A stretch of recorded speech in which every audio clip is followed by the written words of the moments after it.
প্রিয় ভাইরা, গুরুত্বপূর্ণ একটা প্রশ্ন। ইসলামী ব্যাংক বলতে বাংলাদেশে এখন অনেকগুলো ইসলামী ব্যাংক আছে। এই ইসলামী ব্যাংকগুলোতে টাকা রেখে আমরা তার লভ্যাংশ ভোগ করতে পারবো কিনা, এ বিষয়ে ওলামা একরামের একাধিক মত আছে।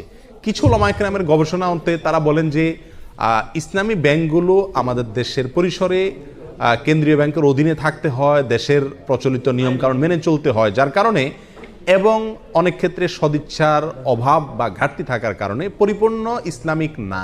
যেহেতু পরিপূর্ণ ইসলামিক না, অতএব সেখানে টাকা রেখে সেটার লভ্যাংশ খাওয়া জায়েজ হবে না। এটা হলো কিছু আলেমদের মত।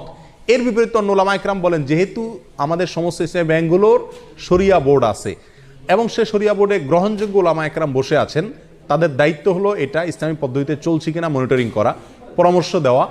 তো সেক্ষেত্রে ওলামা একরামের এই শরিয়া বোর্ডের উপরে আস্থা রেখে তারা কি করছেন না করছেন ওই দায়িত্ব আমার না। আমি ওলামা একরামের শরিয়া বোর্ডের প্রতি আস্থা রেখে সেখান থেকে লভ্যাংশ খেতে